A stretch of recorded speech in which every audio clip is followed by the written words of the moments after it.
Hi friends, मेरा नाम रोशनी मिश्रा ठाकुर है और आप सबका मेरे पॉडकास्ट में स्वागत है।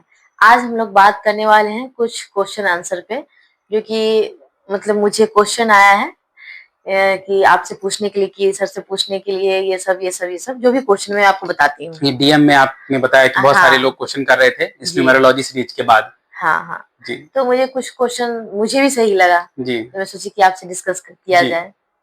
तो क्वेश्चन ये था कि सब कुछ कर्मा ही है, तो हम्म फिर ये ज्योतिष, कुंडली, हम्म न्यूमरोलॉजी, ये अंक शास्त्र या भाग्यांक, जी ये सब क्यों? फिर क्योंकि ये सब तो कर्म पे ही आधारित है, बिल्कुल। तो फिर हम इसे क्यों माने? हाँ तो प्लीज ये सबको बताइए, क्योंकि ये क्वेश्चन था और मुझे भी क्वेश्चन बहुत अच्छा लगा। जी, ये एक बहुत वैलिड क्वेश्चन है दोस्तों कि ऐसा गीता में भी लिखा हुआ है कि कर्म करो, कर्म के हिसाब से ही फल मिलता है। हाँ। तो फिर ज्योतिष और ये जो न्यूमेरोलॉजी अंक शास्त्र हमने देखा, अंक ज्योतिष, ये सब क्या है और इसका कितना इफेक्ट है, हमारे लाइफ में कैसे यूज होता है? कैसे यूज होता है। हाँ।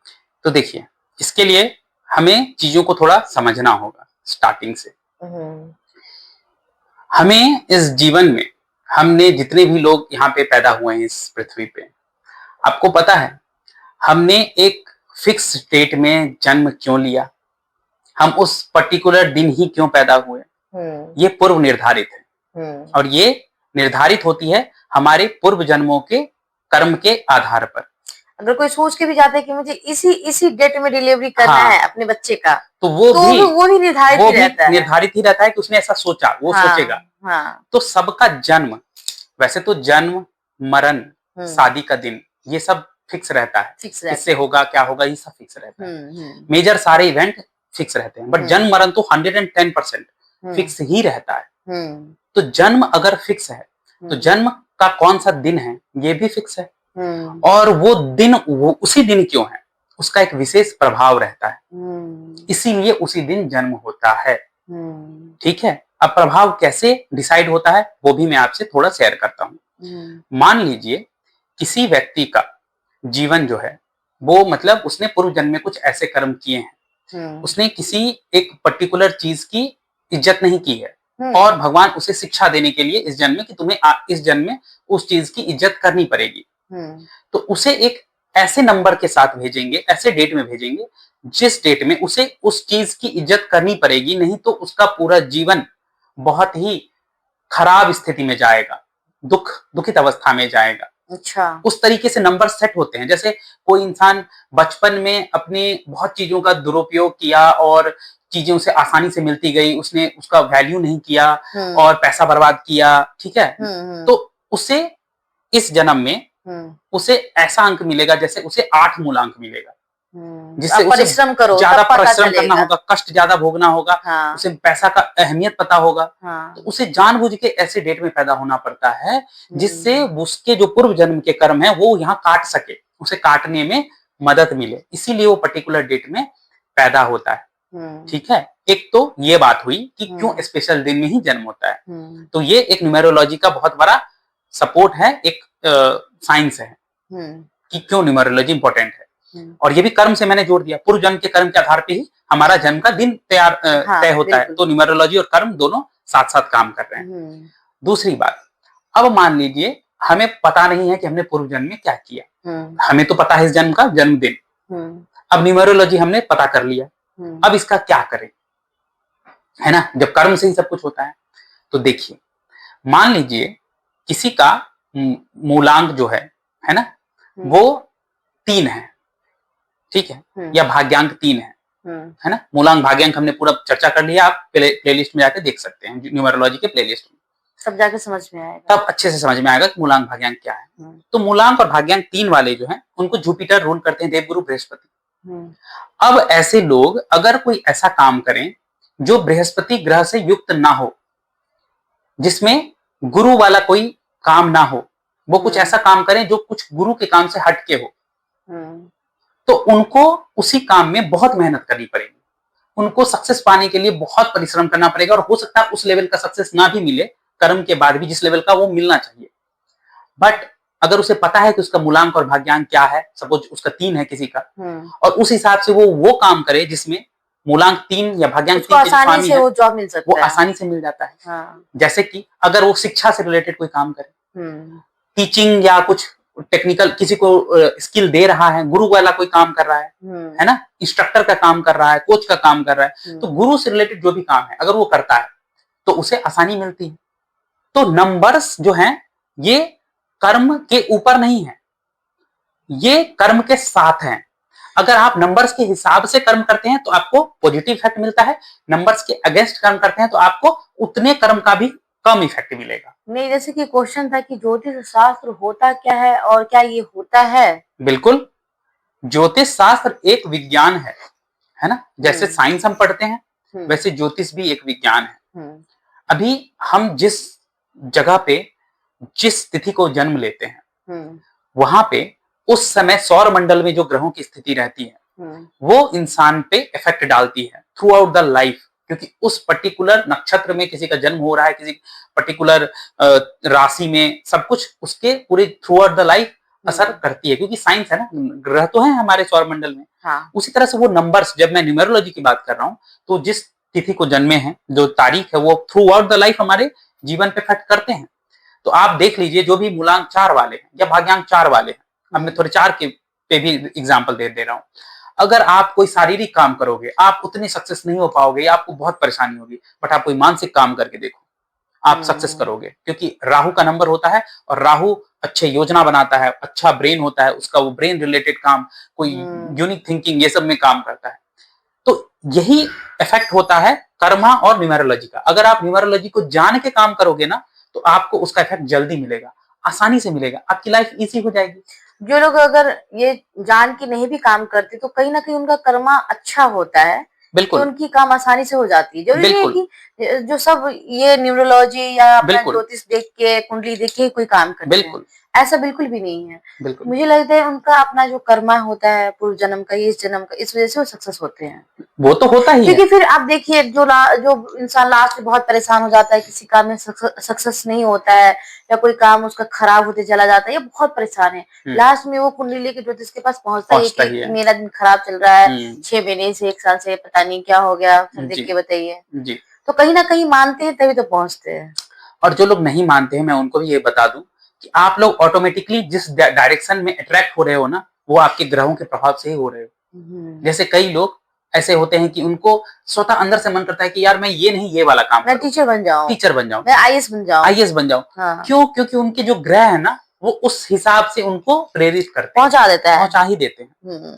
तो ये चीजें बहुत ऊपर से। एक और मैं एग्जांपल ले लेता हूँ, जैसे किसी के साथ कुछ नेगेटिव होने वाला है या उसको किसी डायरेक्शन नेगेटिव है और उसे अपने न्यूमेरोलॉजी या कुंडली पता चल जाए, आप नेगेटिव को नहीं रोक सकते हो, बट उस नेगेटिव के इंटेंसिटी को कम कर सकते हो।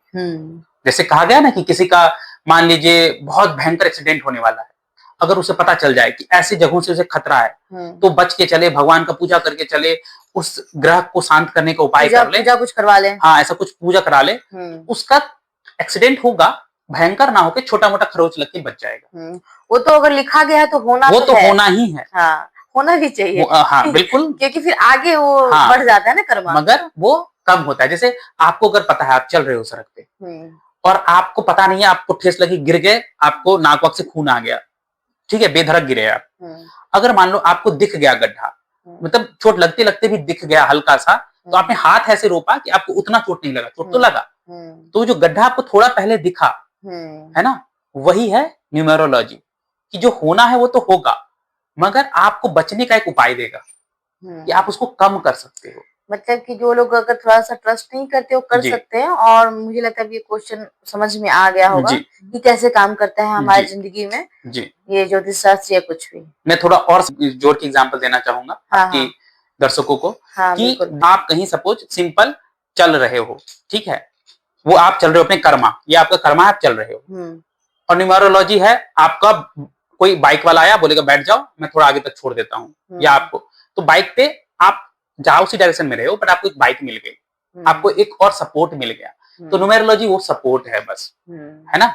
और अपोजिट सेंस में अगर आप नंबर्स के अगेंस्ट जाके काम करोगे तो वो क्या है कि आप चल रहे हो इस डायरेक्शन में, ठीक है, और कोई मतलब पत्थर आ गया, आप गिर गए, फिर उठ के चलोगे, फिर दूसरा पत्थर आ गया, तो आप चल तो रहे हो, कर्मा तो कर ही रहे हो, बट वो न्यूमेरोलॉजी जो ऑब्स्ट्रक्शन है, जो आपके अंदर बाधा उत्पन्न कर रही है, वो नंबर, क्योंकि आप अपोजिट डायरेक्शन में काम कर रहे हो, तो यही है आपको सपोर्ट या आपके अगेंस्ट जो है वो नंबर्स आपको करने में मतलब सहायता करता है कि अगर सपोर्ट करा सपोर्ट, नहीं तो आपको बताता है कि इधर गड्ढा है या इधर पत्थर है, आप इधर ना जाओ या आसानी बच बच के जाओ। मतलब एक मदद तो मिल जाता है। जी जी, आप मानो या ना मानो, और वही तो मैं बोली, अगर कोई नहीं मान रहा है फिर भी उसका अच्छा काम हो रहा है, तो कहीं ना कहीं उनका कर्मा ही बिल्कुल उनको वापस लौट के आ रहा है। बिल्कुल, और जो नहीं मान रहे फिर भी उनके साथ गलत हो रहा है, तो उनका भी कर्मा ही लौट के आता है। बिल्कुल, इसीलिए इंसान को बोला जाता है कि अच्छा कर्म करना चाहिए, बिल्कुल, अच्छा बोलना चाहिए, बिल्कुल, और कोशिश करना चाहिए कि अच्छा सुने भी, गॉसिप में ना रहें। क्योंकि बिल्कुल, जहाँ तक मैं जानती हूँ, गॉसिप करने से भी, फालतू की गॉसिप करने से भी वो आपका कर्मा खराब होता है, पाप चढ़ता है। हाँ, तो ये बिल्कुल, सब चीजों से भी बचना चाहिए लोगों को, बचना क्योंकि ही चाहिए। एक नया कर्मा क्यों स्टार्ट करें। हाँ, बिल्कुल, एकदम सही बात है। हाँ, तो सबका मेन क्वेश्चन ये था मेरे हिसाब से, और मेरा भी क्वेश्चन है, क्या ज्योतिष शास्त्र होता है? ये सच है? देखिए, ज्योतिष शास्त्र बिल्कुल होता है, ये 100% सत्य है, क्योंकि हमारे शास्त्र, जो हमारे वेद पुराण शास्त्र हैं, उनमें इनका जिक्र है ज्योतिष का, ठीक है। और सबसे इम्पोर्टेंट बात यह है समझना हमें कि ज्योतिष शास्त्र कितना महत्वपूर्ण है हमारे लिए।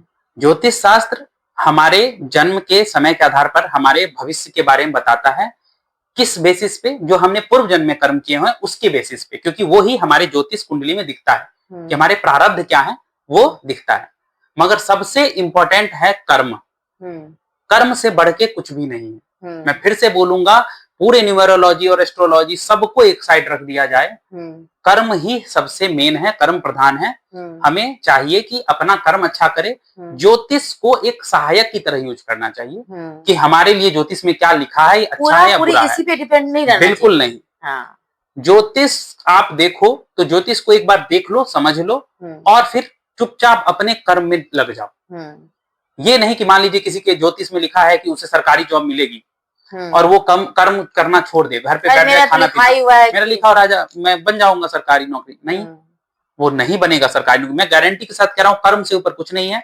तो इंसान को ये है कि अपना कर्म अच्छे से करे, भगवान का नाम ले, नाम जप करे, क्योंकि नाम जप जो है वो इस संसार में, कलयुग में तो बहुत ही ज्यादा सबसे इंपॉर्टेंट वही है। कलयुग में मेरे हिसाब से नाम जप ही सबको बचा सकते हैं।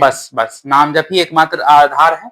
तो कर्म अच्छे से करें, ज्योतिष की केवल मदद ले। जब आप कभी बहुत परेशान हो जाएं, तो जैसे मेडिसिन खाते हैं ना लोग, तो उसको मेडिसिन की तरह यूज करें कि यार बहुत परेशानी आ रही है, किसी क्षेत्र में बहुत मेहनत करने के बाद भी सफलता नहीं मिल रही है, तो एक बार ज्योतिष से कंसल्ट करें। बहुत कर्म कर रहे हो लेकिन आपको फल नहीं मिल रहा है जो कि आपको चाहिए, तब आप देखो कि क्या है, बिल्कुल क्या करना चाहिए मुझे, किस क्षेत्र में करना चाहिए। वो डायरेक्शन के लिए, डायरेक्शन पता चल गया, फिर कर्म करो चुपचाप। ज्योतिष उतने के लिए ही है। कोई बहुत बीमार है, बहुत डॉक्टरी इलाज कराने के बाद ठीक नहीं हो रहा है, तो एक बार ज्योतिष कंसल्ट कर ले। इतना ही है ज्योतिष, बस यही है सब कुछ। कर्म ही सब कुछ है और कर्म से ऊपर कुछ नहीं है, कोई ज्योतिष नहीं, कुछ नहीं। सब कुछ अध्ययन करने के बाद मैंने भी अल्टीमेटली यही फील किया है कि कर्म से ऊपर कुछ नहीं है और हमें सिर्फ और सिर्फ कर्म पे ध्यान देना चाहिए। ज्योतिष को बस एक सहायक, एक डायरेक्शन की तरह यूज करना चाहिए। अच्छे कर्म के ऊपर ध्यान देना चाहिए, बस यही। So doctor Thakur, thank you so much, आपने इतने अच्छे से क्वेश्चन का आंसर समझाया। आई थिंक कि सबको समझ में आ गया होगा। बिल्कुल। सो अब आगे हम लोग आगे की बात करेंगे। Thank you so much.